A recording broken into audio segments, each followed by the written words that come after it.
Hello everyone, and welcome back.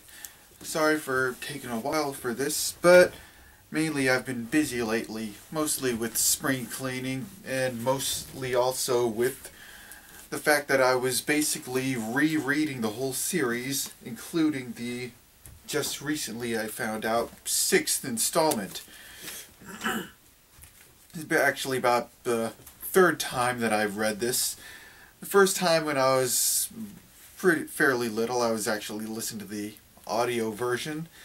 The second time was around when the movie came out, and the third time was shortly before this. Was this time, except for this one. This was the first time I've read it so far. Anyway, oh yeah, and this is like the special edition that I've read. Anyway, this is basically this is like one of the earliest book series that I've read, and it's also one of my favorite, which, like I said, so much that I even got this, the Ultimate Hitchhiker's Guide. You can see here it's all gold here, and there's the golden pages, it's all nice. And there's also one little short story called Zaphod Is It Safe that really isn't worth mentioning because it's just meh, nothing really happens. It's just it's something involving undersea stuff, and yeah, not really worth talking about overall, the review. And yeah, anyway, sit back and hope you enjoy my little talky ranty thing on one of my favorite series ever, The Hitchhiker's Guide to the Galaxy.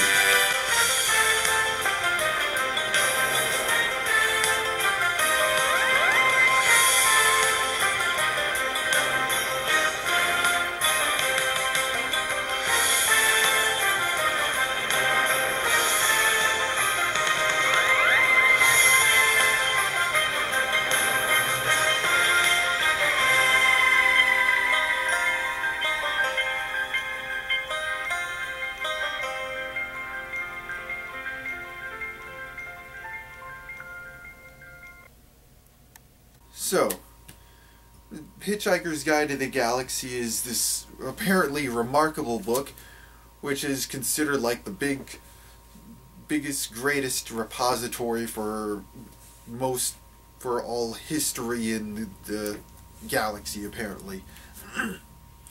Even if several bits of it are usually wind up being out of date and so forth. But anyway, it's not really about the guide itself, but rather about a particular Earthman by the name of Arthur Dent.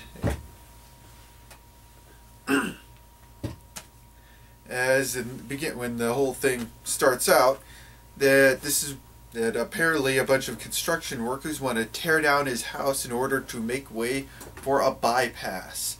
Coincidentally, during all of this, fleet of aliens called Vogons want to destroy his home planet. Also to make way for a bypass. But anyway, before they get a chance to blow up the Earth, and Arthur on it, one of his friends, who happens to be from the star system in the vicinity of Betelgeuse, hitches a ride and brings Arthur with him, and from then on, antics ensue where they meet all sorts of cool characters and go on plenty of strange adventures. Many of the characters in which they meet would be Zaphod Beeblebrox, the president of the galaxy and also fugitive. Marvin the robot, everyone's favorite happy-go-lucky robot, and Trisha McMillan, aka Trillian, the girl who really doesn't do anything interesting until book 5. Is mostly harmless. Anyway, the whole central plot of the first installment of this series pretty much revolves around the ultimate answer and trying to find the ultimate question, because you see, humans were not actually the most intelligent beings on this planet. There are actually two others. Second being dolphins, and the first being these hyperdimensional beings who, about 17 million years or so before the Earth was built, I mean, before the blowing up of Earth, I should be saying, is these hyperdimensional beings decided that they wanted to construct a giant supercomputer called Deep Thought to figure out what the ultimate answer is. And suffice to say, the answer was very unsatisfying. So they so their computer Deep Thought, which is the one they commissioned, the supercomputer that made the ultimate question, that figured out the ultimate answer, decided that he would propose the construction of a new, even more bigger, super duper computer that would calculate the ultimate question in order to go with the answer. And they decide to, and they do that, and it turns out the ultimate, that computer that they were thinking of was the planet Earth. And they decide that, and unfortunately, like 10 minutes before the ultimate answer could be calculated, the Earth is blown up by the Vogons. Sad day for them. I don't really want to spoil it how it ends, so I'm just going to skip on to the second installment, the restaurant at the end of the universe, which they kind of mentioned at the end of the first installment.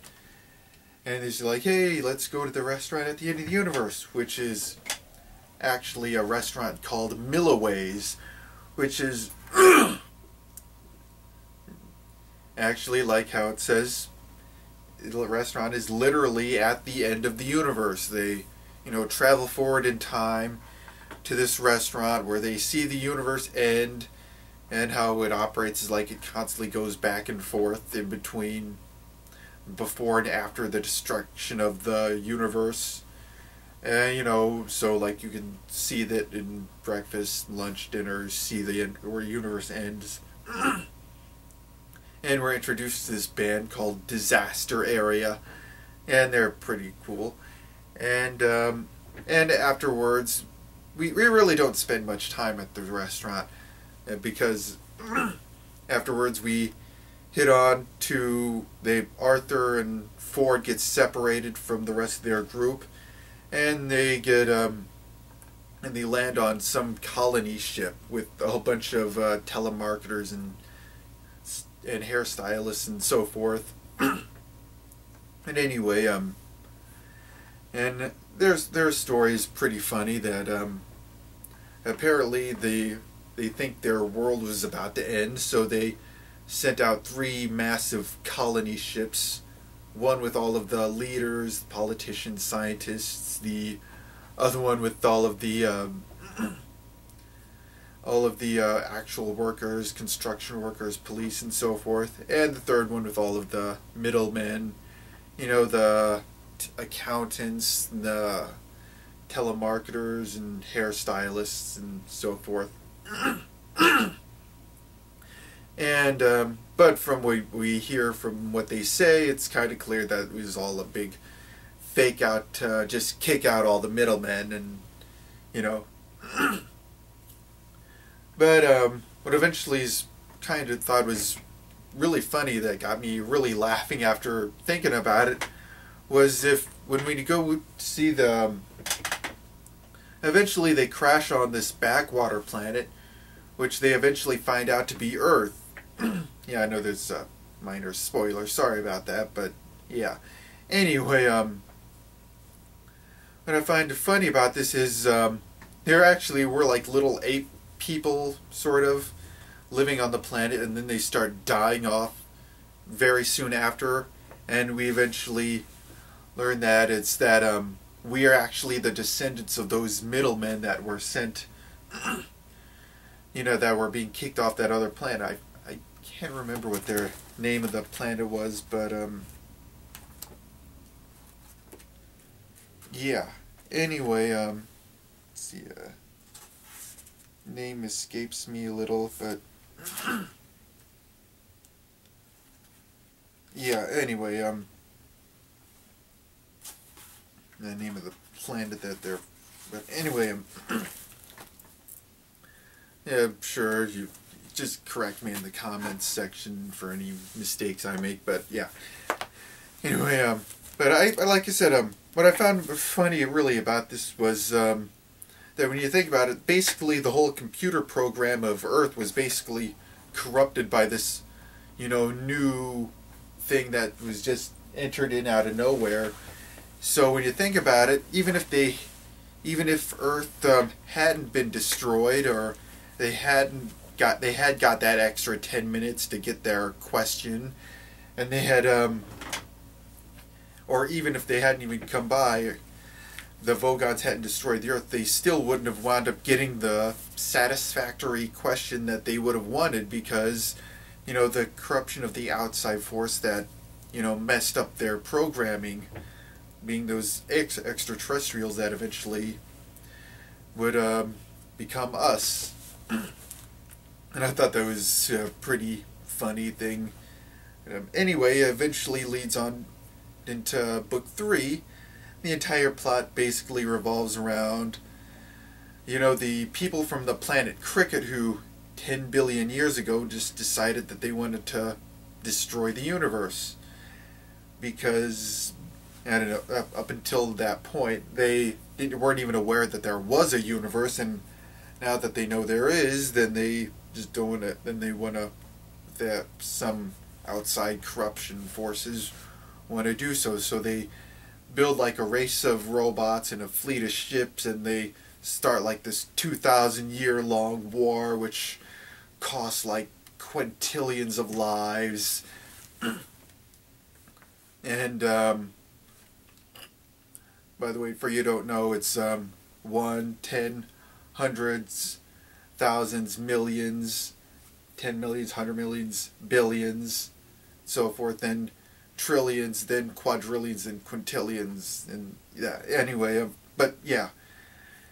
So they like put them in this and in this like little vacuum. I'm not really this little time space thing, but eventually like some robots that managed to survive the Cricket Wars try and like bust them out, and the whole thing kind of revolves on trying to prevent them from waging another Cricket War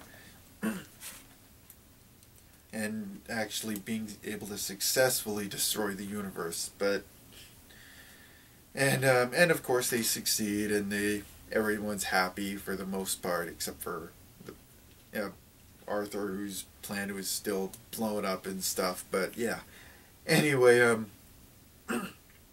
yeah, and this is where I kind of break off on where I talk about the first 3, because, well, I'll get to that later. But the first thing to start with, the stuff that I liked was all of the characters. They were great.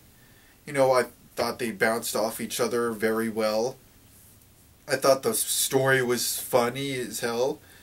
All sorts of fun little stuff going on.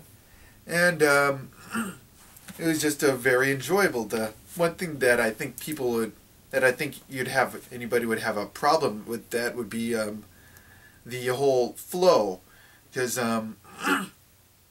one thing that I noticed when I was hearing people talk about the movie The Hobbit is how they always talk about how, like, oh, they break the flow all the time, and how they're going up back and forth to meaningless stuff that could easily be cut off. And which, yeah, okay, I admit they do.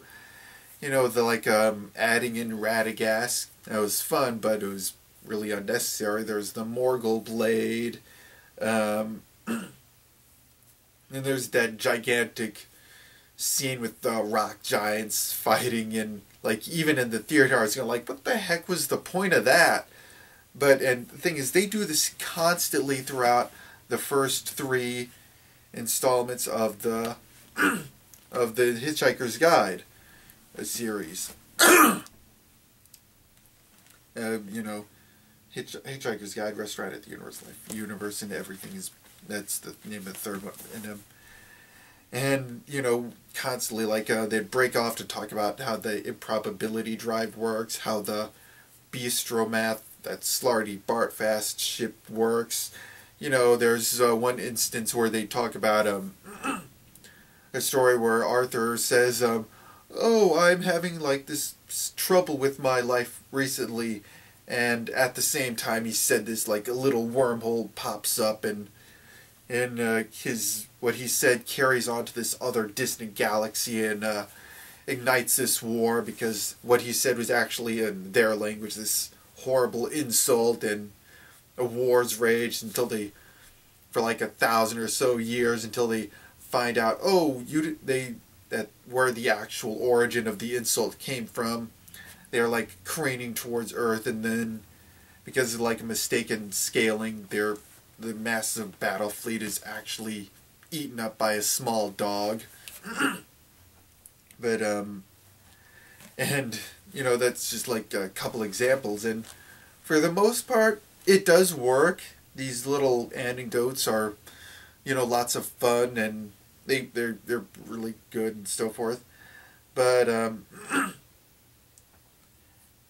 yeah, that it does kind of get kind of grating at times. Because like most of the time it's funny, but when it's not funny, it's like it takes forever to say nothing. You know, just breaks off from the story pointlessly. And from here, I'll start talking about the fourth installment. So long, and thanks for all the fish. Coughing a lot recently. Anyway, this part is, in my opinion, the worst of the series. Why? Well, first off, there's this little thing where it constantly goes back and forth between Arthur and Ford, and they did this a little bit in the before with you know, going back and forth between Arthur and Ford and Zaphod stuff, and whatever Zaphod was doing. But they do this so much more in, like, pretty much the entire thing is constantly get back and forth between Ford Prefect and doing his stuff, which was pretty good. And then there's Arthur Dent and his boring little romancy shit with this chick named Fenchurch. And it was just so boring. I could never really bring myself to care even at all. And for those of you who don't know, Fenchurch is, in the first book they talk about how shortly before the Earth was destroyed, there's this lady who somehow figures it all out, and how we can all get along and stuff without anybody getting nailed to wooden crosses. And you know, like I said, the Earth is but we later learned that the name of this lady is Fenchurch, and I can't think of anything interesting about her at all. You know, she's just there, and Arthur falls in love with her, and that's it. It's like it's nowhere nearly as funny or memorable as the first three, and basically, like I said, it goes back and forth between Arthur and Ford until near the end, when, you know, a ship lands carrying Ford on it. They hook back up, and eventually Arthur meets Marvin, who apparently has become like 37 times older than the universe in the time between, you know, the last book and he dies. So another thing that I hated about it, you know, like, it's nowhere nearly as funny or memorable as the first three. Kills off a character. Some of the characters that I also really enjoyed were never there. You know, Zaphod's nowhere. Trillian is nowhere. She does get a bigger role in the sequel, and mostly harmless, but yeah. I just found this thing boring. And oh right, and oh yeah, major plot point is the Earth is brought in from like another dimension by a Save the Humans Foundation. I'm guessing that these were the dolphins that left off because like another thing that I forgot to mention, stupid, is humans were actually the third most intelligent species on Earth. Second most were the dolphins, who for a while knew about the Vogon's destruction of the planet and left before. But yeah, I'm kind of like, it's just me guessing that the Save the Humans Foundation was made by all of the dolphins because yeah, like, just guess. I'm just guessing because they're the only ones that really spent much time on the Earth. So yeah, but anyway, back to the point. Like, really, nothing is really brought up. Like, Marvin dies, Fenchurch comes in and doesn't do anything, and after this, she doesn't even show up again after this, except for like a computer image that Arthur thinks up. And Earth is brought back, only it's just going to wind up being destroyed in the book 6. So yeah, like, it comes back briefly and mostly harmless, and then it's destroyed again anyway. So yeah, anyway, at this point we eventually go into Mostly Harmless, the 5th installment of the series, and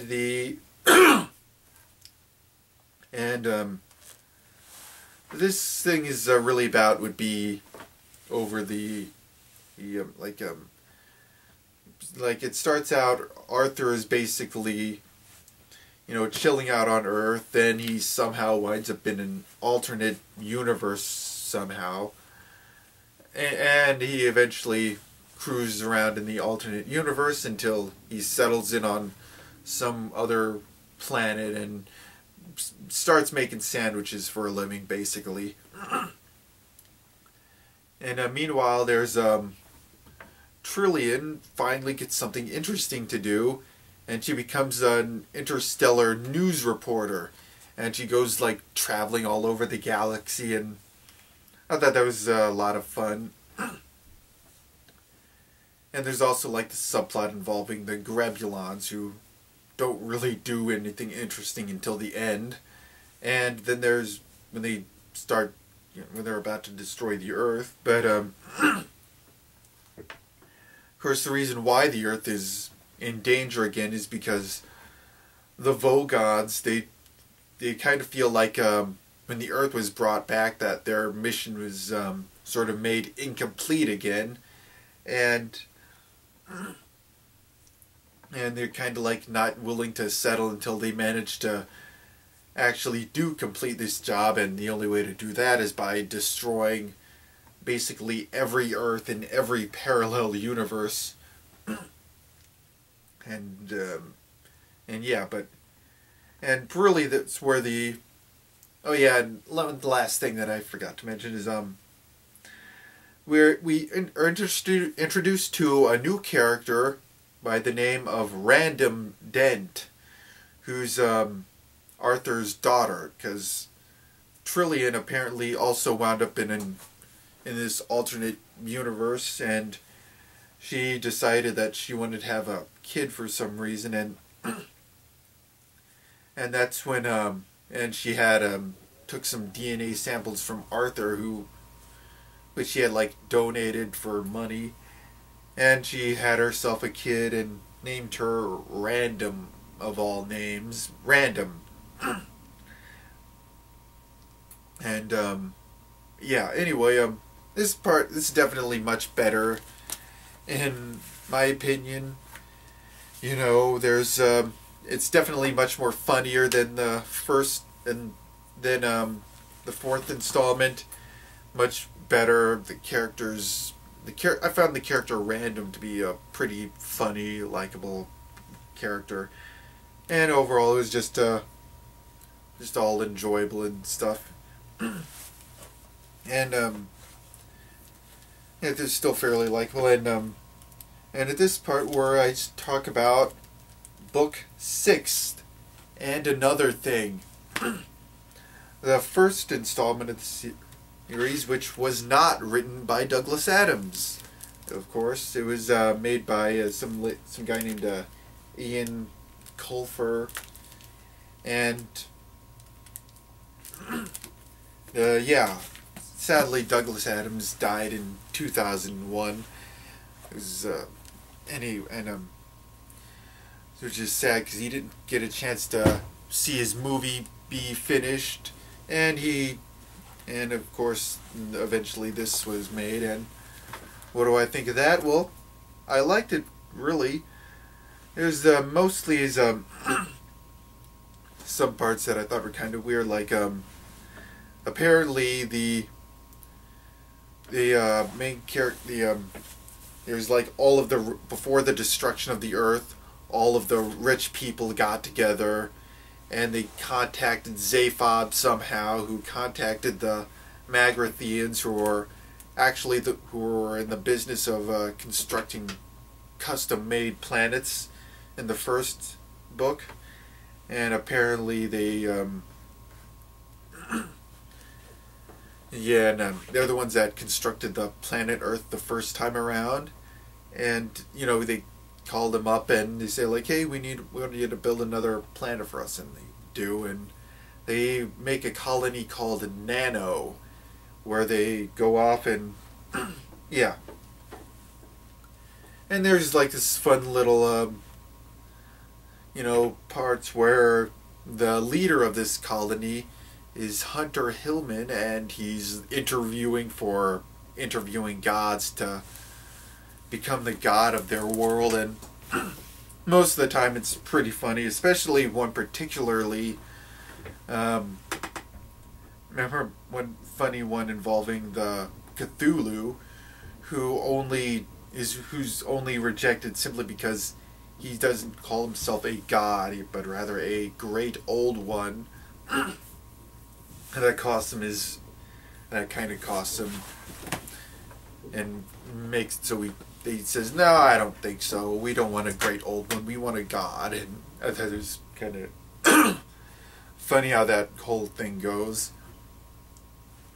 There's also this there's little thing where the Vogons want to destroy Nano because they want to finally destroy all of humanity. Don't really get why, because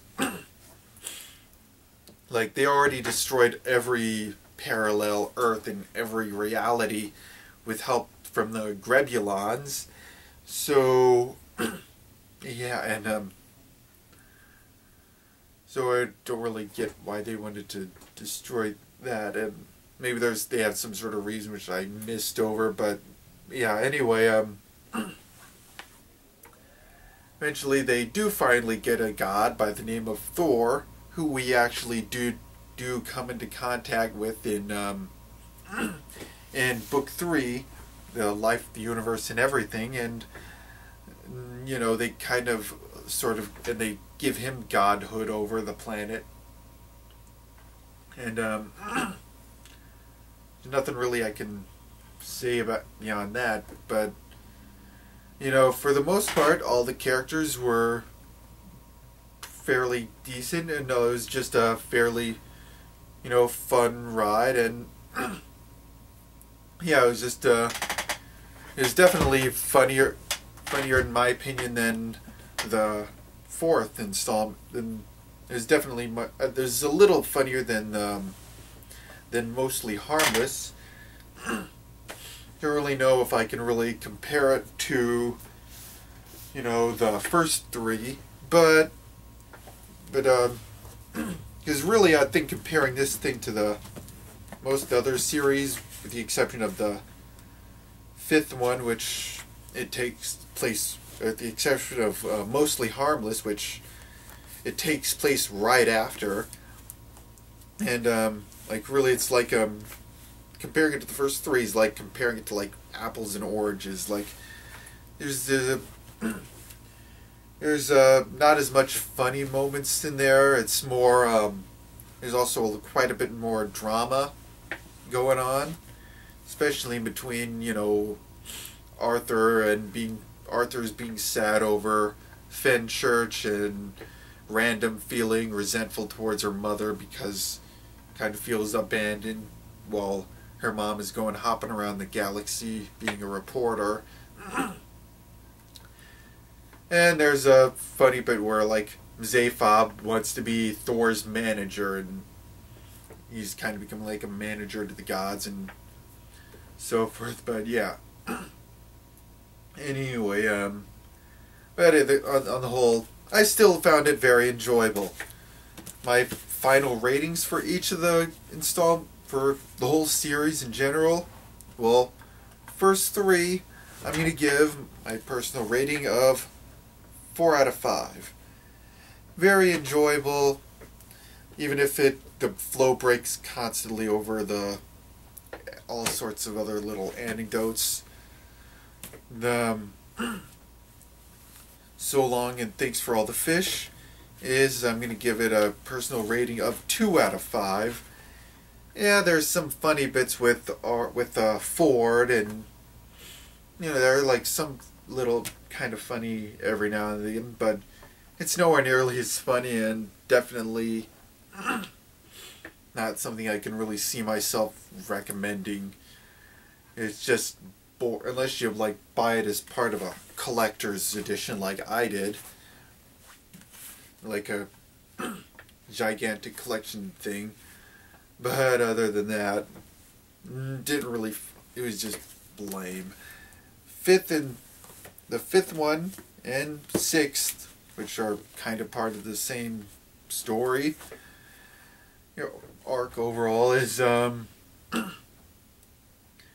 they're better, and I like both of them. They're much more funnier. Definitely way more.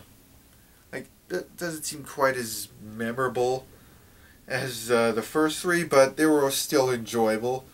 My rating for the Mostly Harmless and Another Thing is 3 out of 5. You know, it's funny, but not quite as funny as the first three, in my opinion. It's definitely not quite as memorable. And, yeah. Anyway, hope you thought my little analysis